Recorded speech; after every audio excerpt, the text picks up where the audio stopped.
2026년 3월 1일부터 식당, 카페 등의 음식점에 반려동물 출입이 전면 허용된다. 이런 이야기를 들어보셨을 텐데요. 이제 강아지를 데리고 어떤 식당에라도 갈 수 있는 것인지, 위생 문제는 그렇다면 어떻게 되는 것인지, 만일 식당 주인이 이를 거부하면 불법이 되는 것인지 등 여러 의문들이 생겨나는데, 오늘은 식품위생법의 개정 내용을 바탕으로 현장에서 이것이 어떻게 적용되는지 정확하게 정리해드리도록 하겠습니다. 원래도 우리나라 식품위생법에 음식점에 반려동물 출입을 금지한다라는 직접적인 문구는 없었습니다. 다만 반려동물의 털이나 배설물 등으로 인해 위생관리가 우려되는 점이 있었고, 식품위생법에서 위생상 위해 우려가 있는 행위를 방지해야 한다라는 의무 조항이 있었기 때문에 음식점 입장에서는 법에 금지한다라고 써있지는 않지만, 민원이 발생해서 단속이 나와 문제를 삼으면 영업 정지 등의 행정처분을 받을 수 있어서 사실상 반려동물의 출입을 금지했었죠. 그런데 현실이 바뀌었는데요. 반려동물 1,500만의 시대가 되고 펫 동반 카페가 폭발적으로 증가를 하면서 이미 반려동물을 데리고 들어갈 수 있는 곳이 생겨나고 있었고, 그로 인해 법과 현실이 어긋나는 상황이었죠.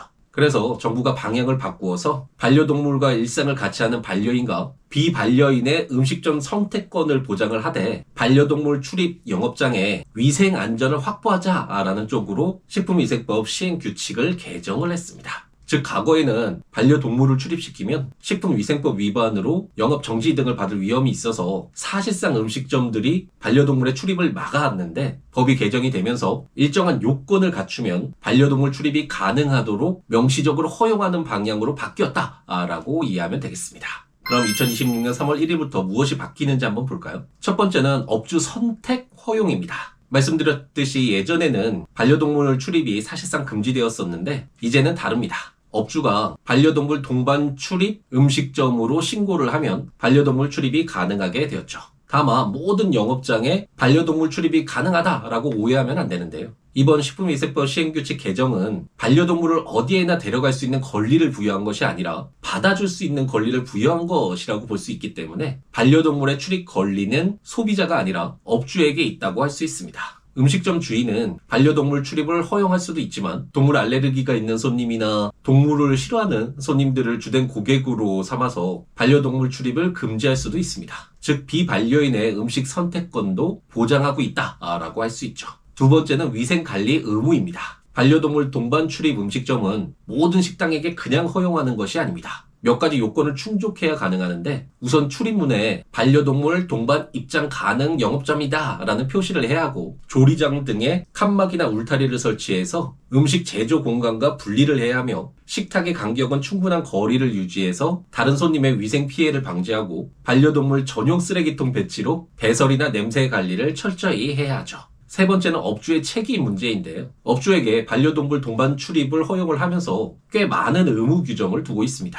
앞서 언급한 위생관리 의무를 위반했을 때 영업정지 등의 행정처분을 받을 수 있을 뿐만 아니라, 예방접종을 하지 않은 반려동물의 출입이 제한된다라는 것을 표시하도록 하고, 반려동물로부터 발생하는 안전사고 등을 예방하기 위해 반려동물의 이동이 제한된다라는 것을 알려야 하며, 반려동물의 전용 식탁이나 케이지, 목줄거리 고정장치 등을 구비하여야 합니다. 아마도 이 부분에서 꽤 많은 분쟁이 예상되기는 하는데요. 반려동물로 인해 안전사고가 발생했을 때 그 책임의 주체와 범위를 두고 문제가 생길 여지가 있어 보입니다.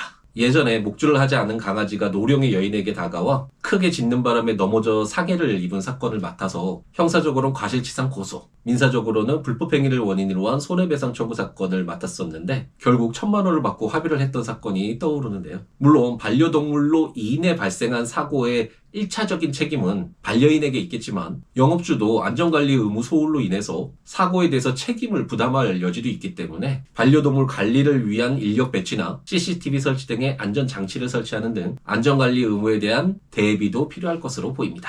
그럼 가장 많이 할 수 있는 오해를 한번 살펴볼까요? 첫째는 이제는 반려동물을 데리고 어디든 갈 수 있다라는 생각인데, 이것은 방금 전에 말씀드렸듯이 틀렸습니다. 음식점은 사유재산이고 반려동물 동반 출입은 영업자 재량이기 때문에 반려동물 출입을 막는 것이 차별이나 위법 행위에 해당하지 않습니다. 두 번째는 강아지만 출입이 가능한가라는 질문인데요. 식품위생법 개정으로 강아지와 고양이만 출입이 가능합니다. 따라서 돼지나 앵무새나 또는 호랑이 등의 다른 동물의 출입은 금지가 됩니다. 그 이유는 동물들에게 발생할 수 있는 질병 등의 치료와 예방 접종 등의 관리가 되고 있는 강아지와 고양이의 출입만 허용하겠다라는 취지인 것 같네요. 세 번째는 대형 견도 출입이 가능한가?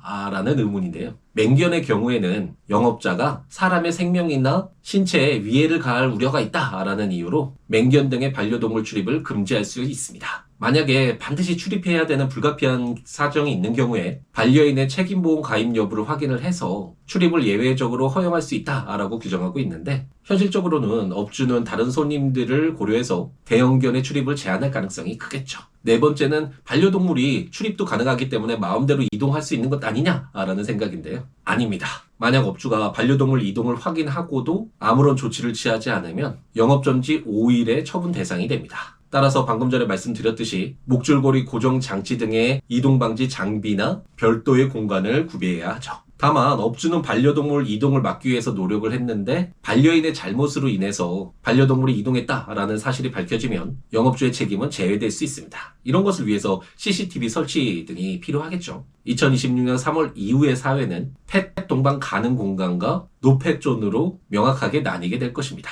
반려인의 입장에서는 가족같이 여기는 반려동물의 출입 허용이 당연히 반가울 것이고 비반려인 입장에서는 강아지가 사람보다 우대받는 이 더러운 세상이라고 말하면서 한탄을 할 수도 있겠죠. 이번 식품위생법 시행규칙의 개정은 단순히 법의 문제가 아니라 사회적 매너의 영역으로 넘어가는 과정이라는 생각이 듭니다. 개인적으로는 그래도 동물보다는 사람이 더욱 배려되는 사회가 되어야 된다라고 생각은 하는데 뒷화면에 나오는 고양이들을 3마리나 키우다 보니 반려동물이 단순히 사람과 다른 동물이 아니라 가족같이 소중하게 느껴지는 동반자 같은 느낌이 들긴 하더군요. 어쨌든 이제 반려동물 출입이 가능하도록 법이 개정되었지만 반려인은 비반려인의 위생과 안전을 배려를 하고 식당은 비반려인에게 피해가 가지 않도록 안전관리와 위생관리 의무를 충실히 다하는 문화가 정착되었으면 좋겠습니다.